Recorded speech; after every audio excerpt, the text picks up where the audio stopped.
How we doing, folks?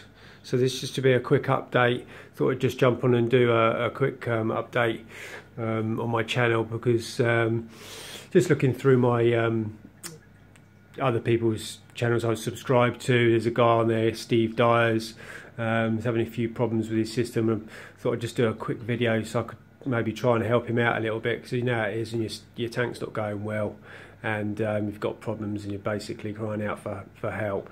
So yeah, I'll try and help you out as much as I can, Steve. Every tank is different.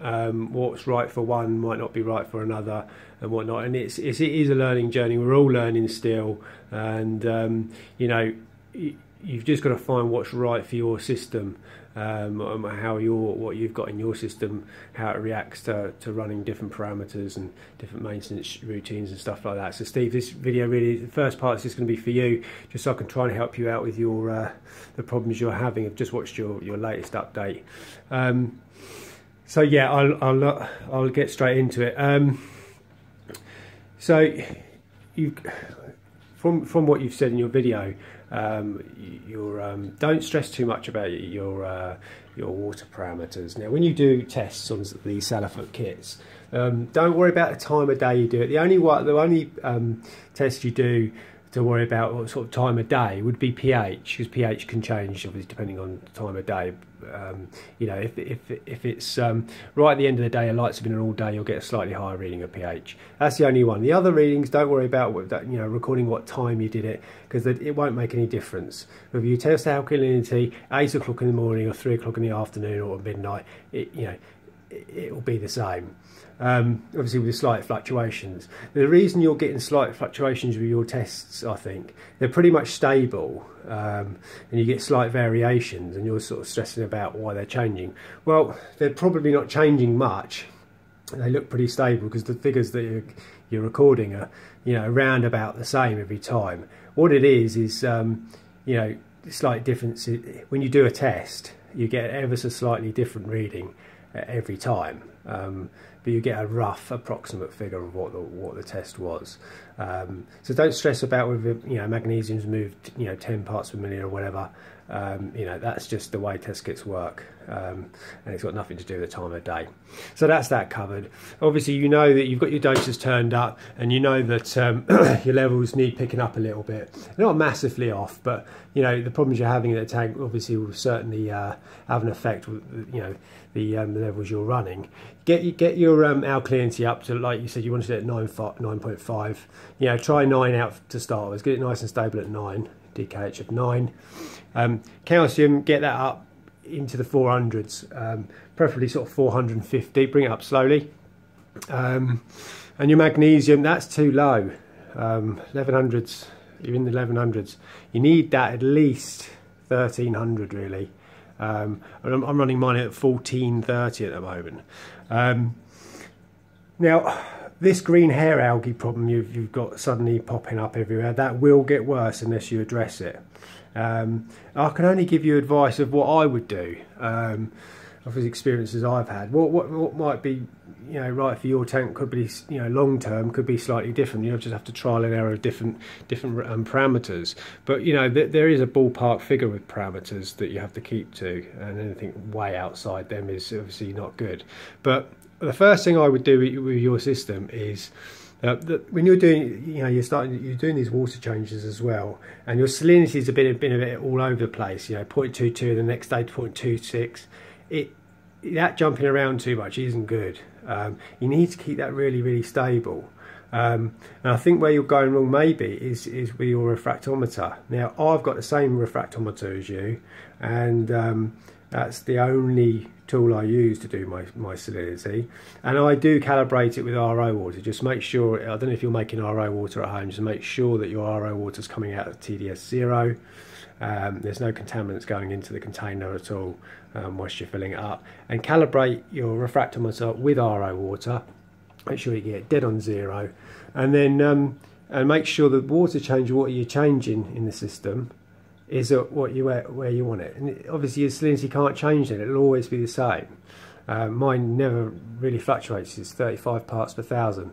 I did do a water change yesterday, did do a test, it's just crept up a tiny bit, but it can fluctuate a little bit, but not loads. Yours is jumping about too much. I don't know quite what's the problem there, but I think it could be maybe the way you're calibrating it or what, I don't know. But be careful there, keep your salinity stable. Your corals won't like salinity jumping about all over the place. Now, your green hair algae problem, I think it's probably because, say you're testing phosphates at 0. I very much doubt they're 0 because you're feeding all the time. I don't know what you're using for phosphate removal, whether you're using Roaphos or, I know you're in the States, what sort of media you're using. So make sure you've got a bag of phosphate removing media in the rear compartments of your system, to make sure they are 0. I doubt they are 0. I know you're using a Hanna checker, but I'm not sure how they work or how they're calibrated, but you've probably got a little bit of phosphate, but not major amounts, otherwise it's sharp loads on the Hanna. So yeah, I don't think phosphate's the reason for your algae explosion. I think your nitrates, correct me if I'm wrong, I think they're at, is it 20 parts per million, 25 parts per million? That's too high. And a reef system, you need to keep them down, preferably below 5 parts per million. Reduce your feeding. It must be coming from overfeeding. When you've just been doing water changes as well, and you're using this Tim's bacteria stuff, stop using that. Your system's 3 months or so old. It should have enough bacteria in the live rock and on the surfaces and that to do the nitrifying, the nitrogen cycle.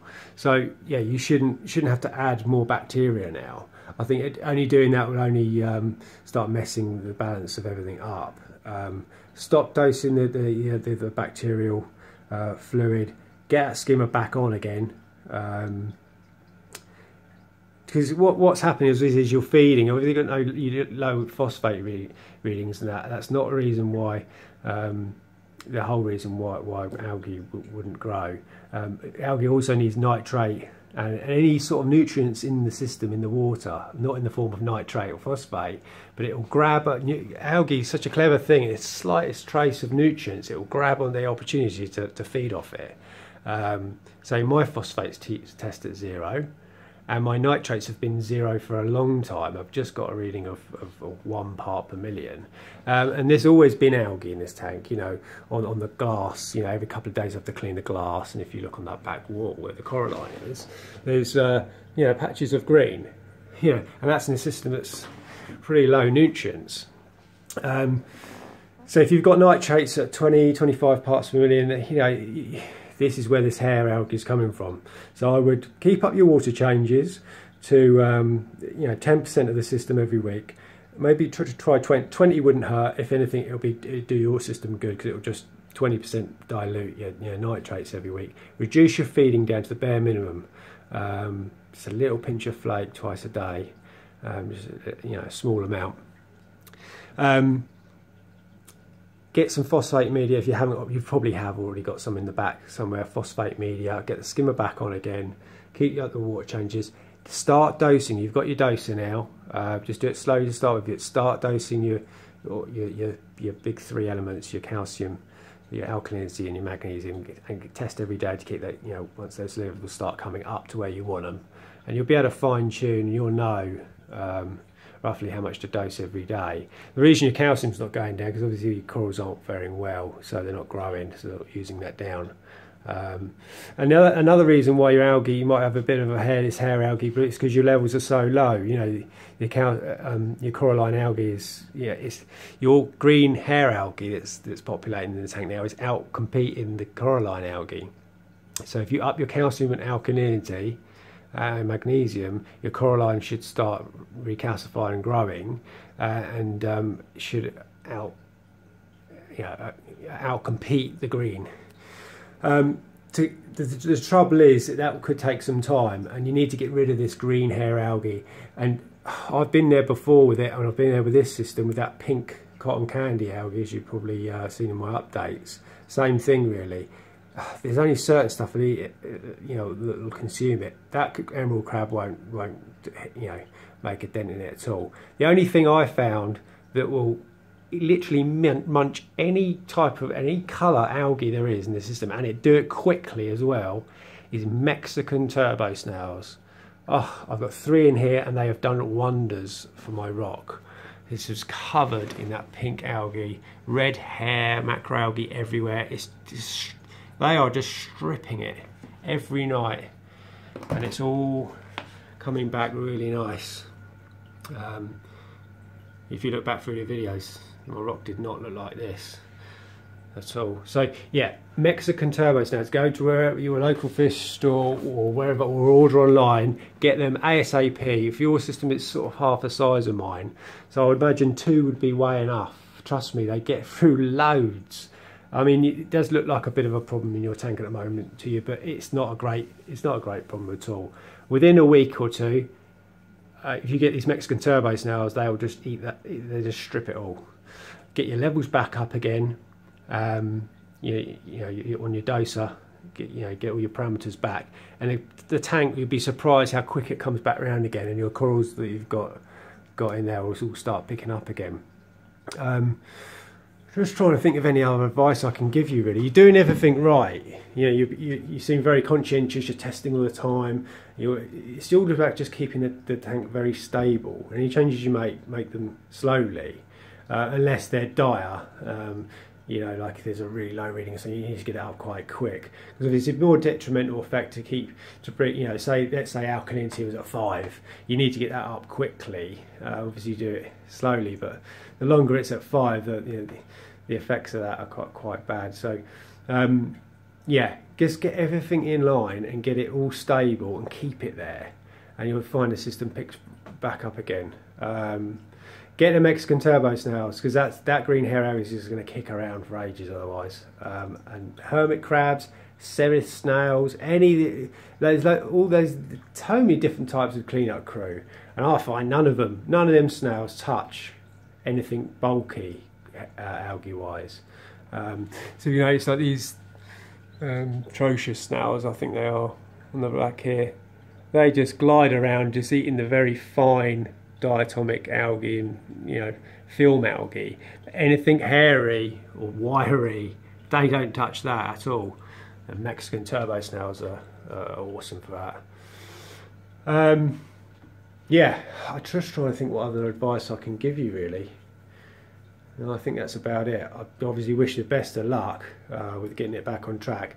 Any questions you've got, put them in the comments box below on this video. I say another thing, you might end up buying the powder form for your dosing solution, because the kind you've got is the liquid kind, the A, B and C.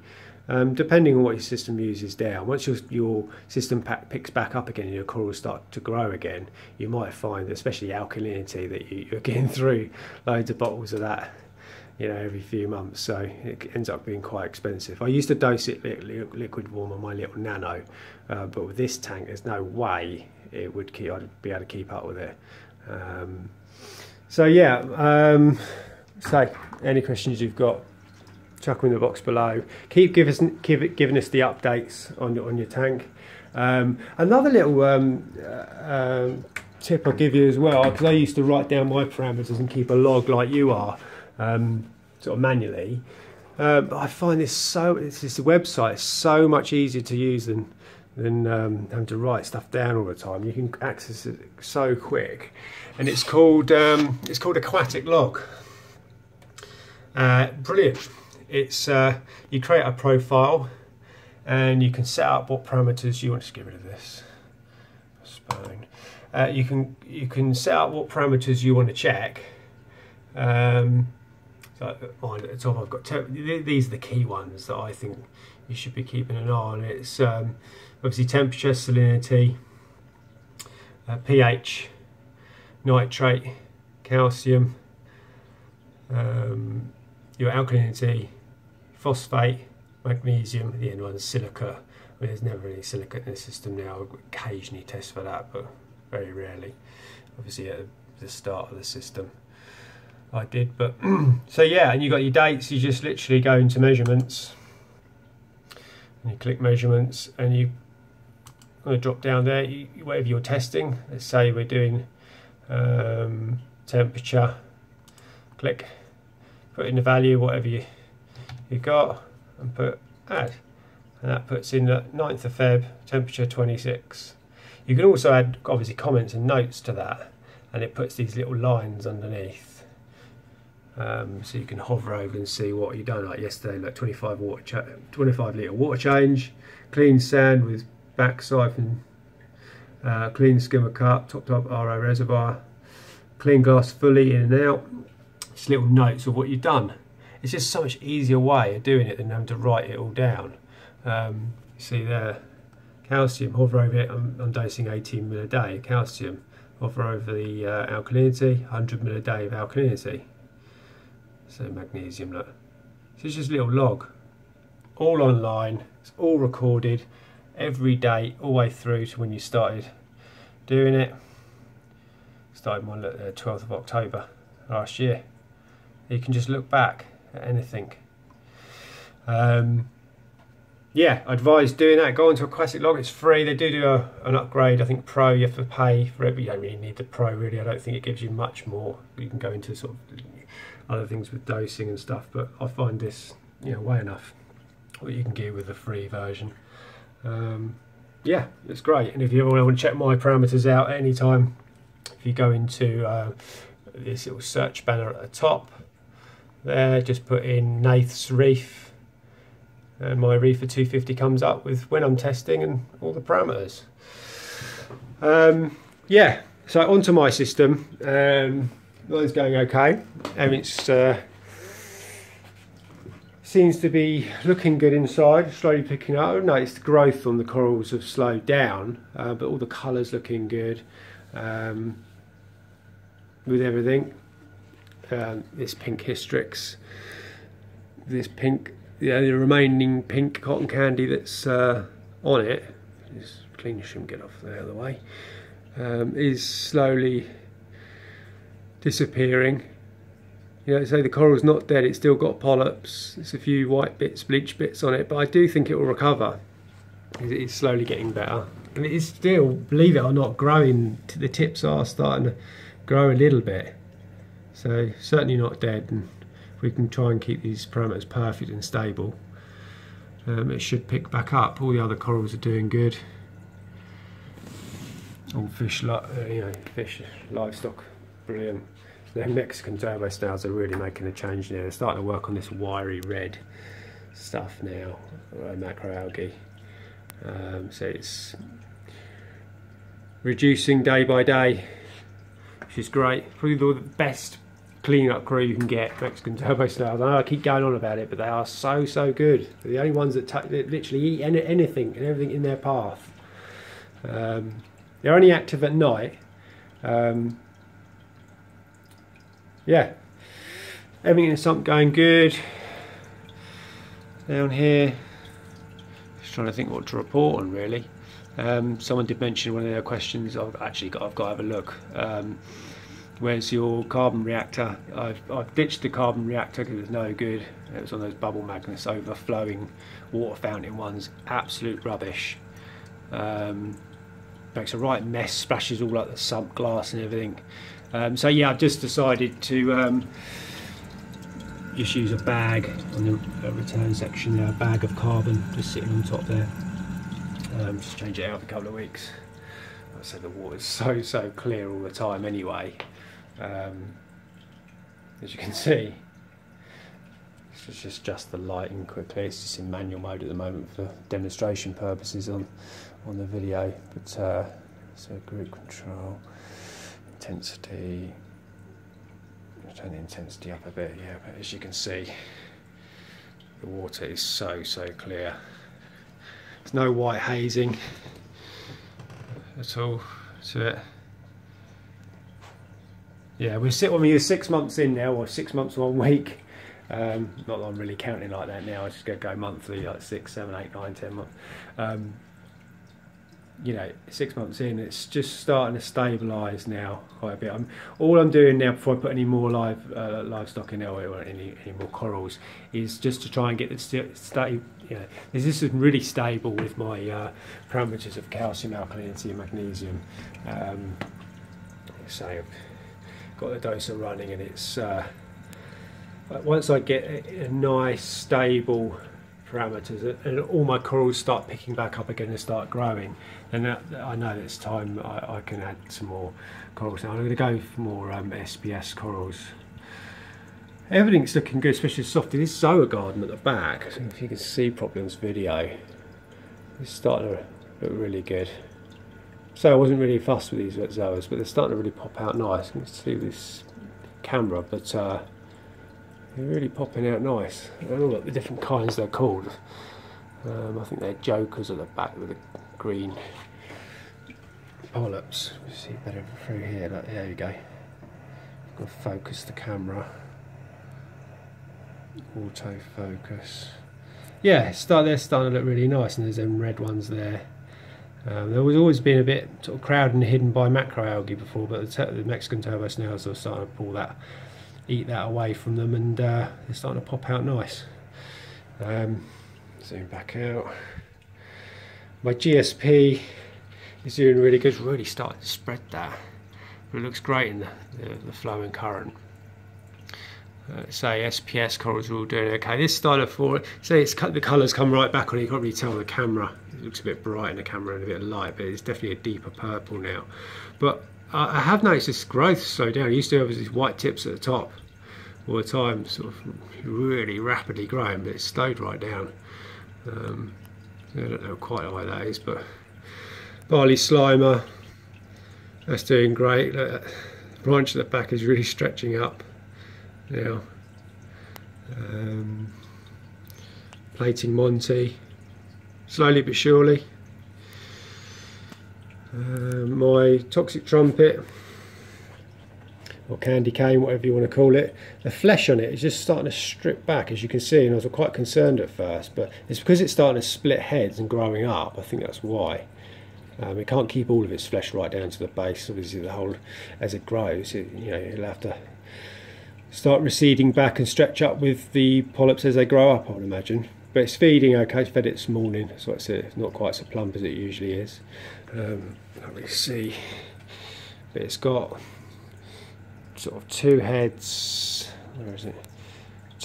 Three heads maybe on this side, and it's starting to sort of erupt up with the skeleton growth underneath, and three heads on this side as well. So yeah, be interesting to see what happens with that. It's starting to multiply now. They say once they start growing, they start growing quite quick. So all my parameters are pretty high, running everything high, as you know. Alkalinity I'm running at sort of 12, 12.5. Calcium 450, 460. Magnesium around the 1400 mark, 1420. I started to increase my lighting a little bit more now. And I did back off with my maintenance a bit. Started feeding heavy and that, hence why I've got nitrates of phosphates are at 0, nitrates at 1 part per million. First couple of weeks, I've had with nitrate in the system, and the colours definitely picked up with the SPS corals. I've noticed that. So yeah, and that's where I wanted to run the nitrate, about 1-2 parts per million, no higher than that. So now I've got to be careful it doesn't start creeping up and up and up. So I've come back on with the heavy maintenance now. Still the 10% water changes every week with Red Sea Coral Pro, but I am siphoning the sand and blowing through the rocks at least once a week to try to make sure there's no detritus anywhere. I've got this new way of doing on my maintenance routine with hoovering the sand. Instead of putting the siphon in and obviously putting water out into a bucket, what I do is I put the siphon in and I put it round to this filter sock and have a really good hoover for about 10-15 minutes of all the sand, so there's no detritus anywhere, and it all collects in that filter sock. And when I do the water change, I just change the filter socks out, so it just gets removed from the system completely. So yeah, so everything's looking really good. Just trying to think what else to cover really. The Aquamedic temperature controller computer is doing a really good job of keeping the temperature bang right. I am going to purchase a slightly lower wattage heat bar. It's a 300 watt in here, probably a little bit overkill really, but you can go for a 200 watt one just in case it fails on, but yeah, that's unlikely. There's a backup little digital TMC heater down here as a backup, clicks on at 25 degrees. Not that it'll probably ever have to do that. And the computer I've set up to, if it goes 1.1 degrees below 26 or 1.1 degrees above 26, an alarm goes off and lets me know, and that's never gone off. So it's keeping the temperature nice and stable. Yeah, getting towards the end of the video now, really. We're 25 minutes in. If you're new to this channel, please hit that subscribe. It's just my journey going through with this reefer, Sea REEFER 250. Obviously lots of stuff is changing all the time. The tank's constantly evolving. Obviously we're hitting highs and lows with the tank. We've just kind of come out of a low point. Yeah, obviously if you've got any questions for me, hit them up in the boxes below. Steve, I wish you the best of luck with your system. Again, any advice I can give you, just shout. Keep doing your videos. I'd be really interested to see how your system and how you get your doser running and everything, and how it evolves. I'm sure you will get out of this problem you're in. So yeah, just try and take my advice and change what I said to change. Yeah, so hopefully I'll do another update soon, in the next week or so. Yeah, that's it. So like I say, hit that subscribe. I think we've just worked with 1,200 subscribers now, which is amazing. Yeah, and I'll see you next update, people. Cheers.